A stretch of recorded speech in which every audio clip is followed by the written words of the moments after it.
Hi everyone, this is Susan Swanson, your instructor, and welcome to your video on MLA and citing.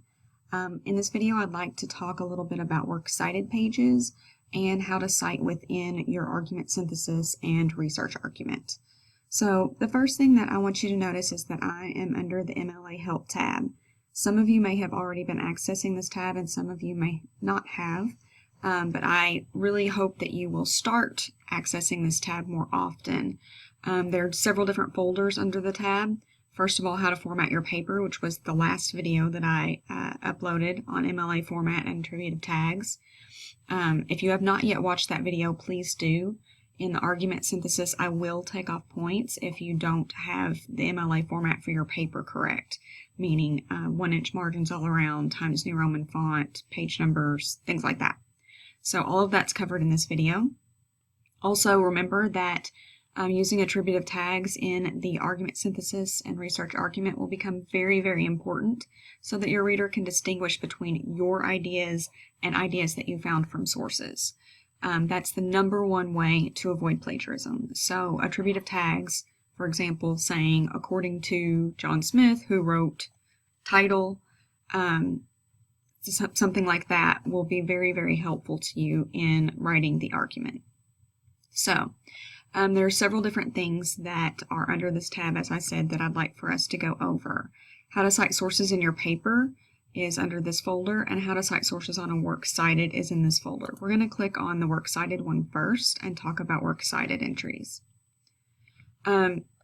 Depending upon what type of source you have, that will, determine how your works cited entry looks.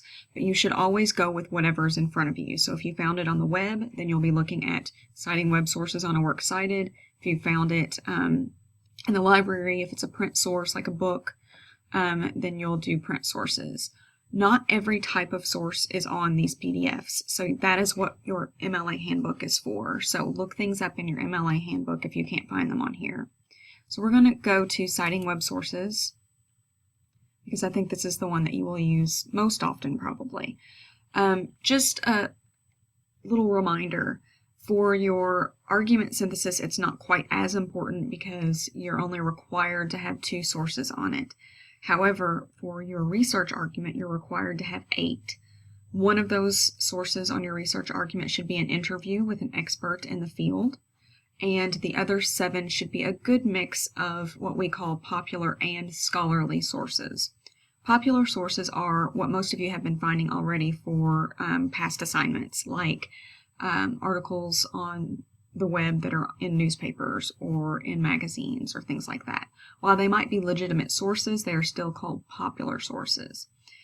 Scholarly sources, though, are books or articles that you might find in journals. So if you've been accessing EBSCO or Gale or any of the other databases that you can access for free from our OCTC webpage, library webpage, then those are scholarly sources, and you want a good mix of those with the popular.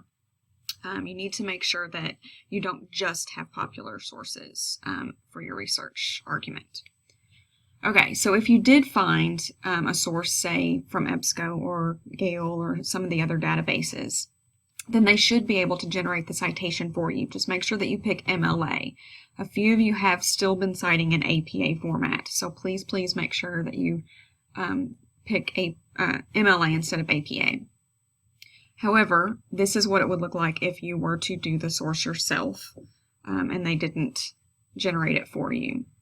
So this is the information that you would have on it, and here are some examples of what that might look like. The thing that you need to make sure of, even if they generate the citation for you, is that they capitalize the first letter of every important word in the title. Sometimes they don't, or sometimes they capitalize the whole thing. So you just want to make sure it looks like this. And sometimes the dates are incorrect. Notice that dates in MLA format are always day, abbreviated month, a period, and the year. That's how all of your dates should always look, no matter what, whether that's in your heading or in your works cited page. So make sure that the dates are looking like this rather than the ones with the slashes. Okay, this one's also from an online database, and this one's also from an online database. So only use these first 3 if you get things from a database. An electronic book or ebook is the fourth one, and the fifth one's the one I want you to focus most on. It's an article from a website.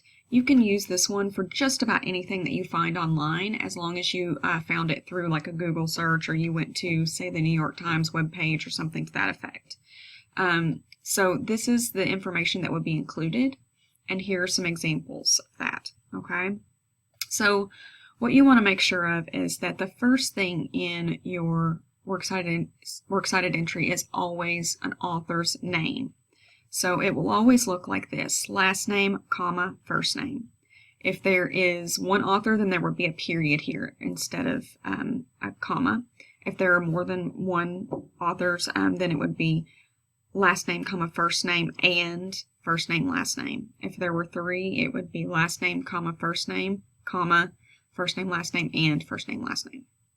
Okay, if there are 4 or more authors for your article, then you need to look that up in your MLA handbook, but you would not list all of them. You would only list the first person listed, and then you would put et al. It's spelled lowercase et space lowercase al period. That means and others in Latin. And that's how you will introduce that source in your paper. It's how you'll put it on your works cited. You'll never actually list all of the other authors if there are 4 or more. You'll just list that first one. So, in this case, for an article from a website, what you'll notice for all of your works cited entries is they include about the same information, and usually in about the same order. So once you get used to them, you'll notice that it becomes a little bit easier. So you'll have your author's names first, or name first, and then a period after that. The next thing would be the title of the article. So this could be the title of the page or the title of the article. It really depends upon what you found. Notice that it is capitalized and it's in quotes. There's a period within the quotes. Okay, what comes next is the publisher name. So if you got this from, say, the New York Times website, if you got this from the New York Times website, then this would say the New York Times. It wouldn't even have to say .com, because we know that that's a newspaper name. The same would go for the Washington Post or, San Francisco Chronicle or whatever. But if it is a website, like CNN.com for this one, then what you do is you'll go up to the bar up here and look at whatever comes after the www. That would be the title of your website. So you would capitalize it right here. Not all of it. CNN is obviously all capitalized, but the first letter of every important word would be capitalized, just like in any other title.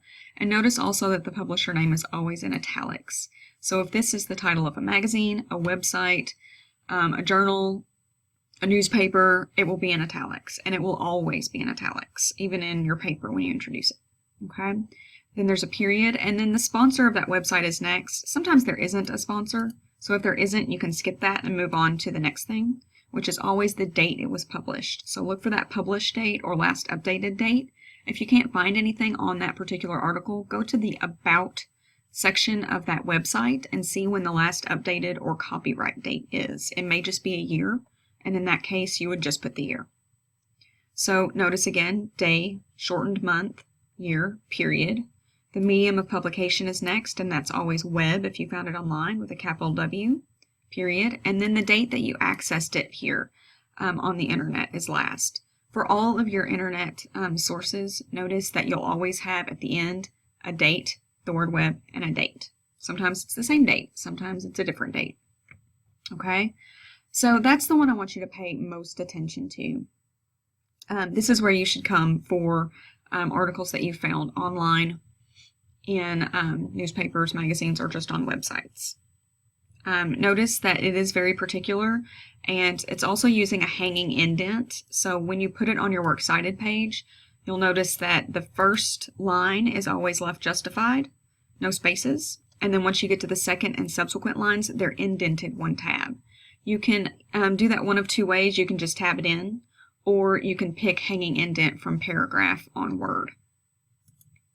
Okay, so I want to show you an example. This was one of the student examples that is on your Blackboard page for argument synthesis papers.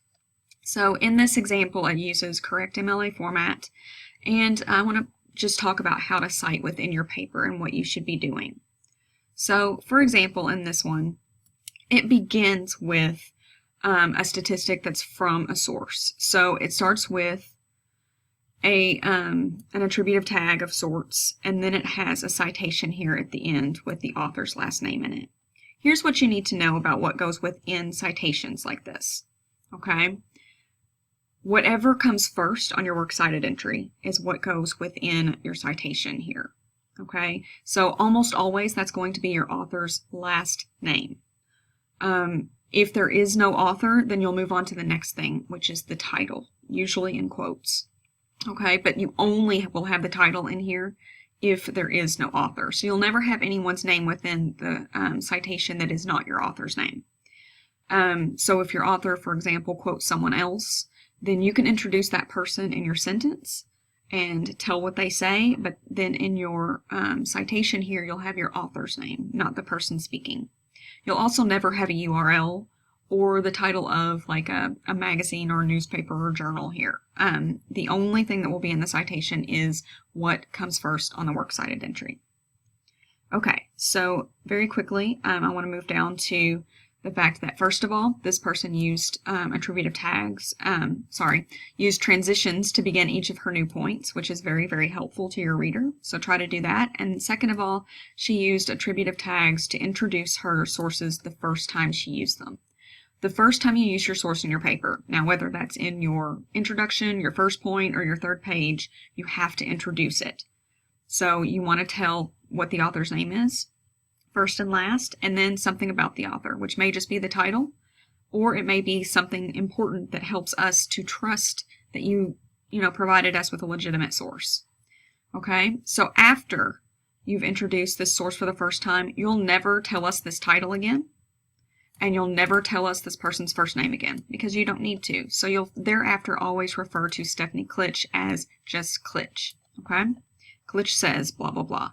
No Mr., no Ms., no doctor. If you want to show that this was a doctor, then tell us what type of doctor it was in that introduction.